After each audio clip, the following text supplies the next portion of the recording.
What's up, YouTube? This is the WhiteAipom here today, bringing you guys a battle I have up against Tepig22. Yeah, before let the battle start, I'm gonna tell you guys I'm leaving round 2 tournament in the description down below. So, yeah. And, as you guys look at the team, I'm pretty sure you guys are, his Sand team basically up against this random mixed tier team I just threw together, you know? I mean, which this team actually works pretty well, I have to say myself. I mean, it works out pretty good. So, with further ado, let's get this battle started. Alrighty. I'm challenged by James. I start with my, Starmie. And he starts off with Hydreigon. Now, I don't have Ice Beam in my Starmie, but I knew he was on Switch, fearing that, so I go with T-Boat, but I should have went with the Surf, because look how much this T-Boat does. It does nothing. And plus, half his team's weak to Surf, so I think that was a misclick on my own, but oh well. At least I predicted a Switch, so now look at this. I go for that Surf, and that kills. I mean, it doesn't kill, but it would have had a 2-hit KO, and he wouldn't have been able to set up his Stealth Rocks. Which, you know, in the long run, that could come in handy, because you don't know when Stealth Rocks can make you or break you. So, I mean, but anyway, now he switches and goes into Hydreigon as I go for Surf. And the Surf does a decent chunk, I mean, not enough, you know, but it looks like it could be a 4-hit KO with Sandstorm support, you know, but at the same time, I'm losing more HP than he is, probably from my Surf, and plus if he's gonna attack me with Draco Meteor, of course I'm gonna faint, so of course I'm gonna get out of there. Anyway, I go into my Feral Thorn, which is a special wall, and it doesn't really take the Draco Meteor that well, actually, because I'm thinking that thing specs. That's what's in my head right now. That thing is specs. Now, what am I gonna do with the specs Pokemon in my way? But anyway, I get rid of the Trinitar with the Gyro Ball, so that's really good. So, I mean, anyway, he goes to Lucario, and I start setting up some Stealth Rocks and Spikes, as this guy is actually, I'm going with, predicting a switch, going with Sword Dance, you know, and, right here, predicted him to over-predict once again, and I'm going to set up a Wear Spikes, which, you know, yes, it can come in handy. That's a really risky move by me, and it actually will pay off.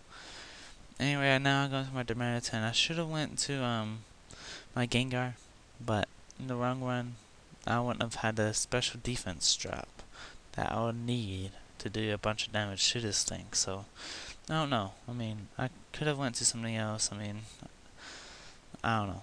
I think my Darmanitan could have been helpful, but oh well. Anyway, my Gengar goes to Psychic, almost knocks this thing out. It was like 1 HP or something like that. I'm like, wow. And he just kills me and him both off, because he does carry the Life Orb.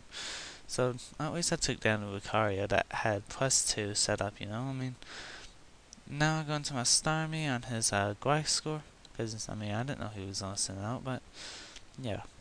So now, I go for the Protect to see what he wants to do, and he actually protects himself. I'm like, okay, wow. Now he goes for the Protect again, and I show him that I do carry the Surf, which he already knew I carried the Surf, so my question is, though, to him, why would he stay in? I mean, his Gliscors don't get one-shotted. I was kind of confused. Why would he stay in? I'm just saying. You know? And if you're running a Gliscor, and, actually, this is the reason why I went for Protect, to see if he would have had to get the Poison Heal, because of incentives. Basically, in Teams with Gliscor, I think he gets Sandville, so which doubles its speed. So I didn't want that to be running around, you know. So I wanted to make sure he gets a Poison Orb, and lucky for me, he actually does. Because if he didn't, that would have been so bad. But anyway, with this matchup against my Mishana and this Chandelier, I actually end up keeping my Mishana by keep going with Trick Room.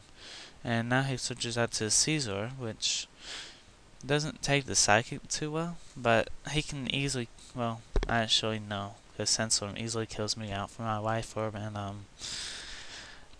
the sand itself, you know what I mean? Yeah. So, anyway, I go into my go straight for the EQ. Not quite knock it out, and that made me really sad. I was like, oh man. But, oh well.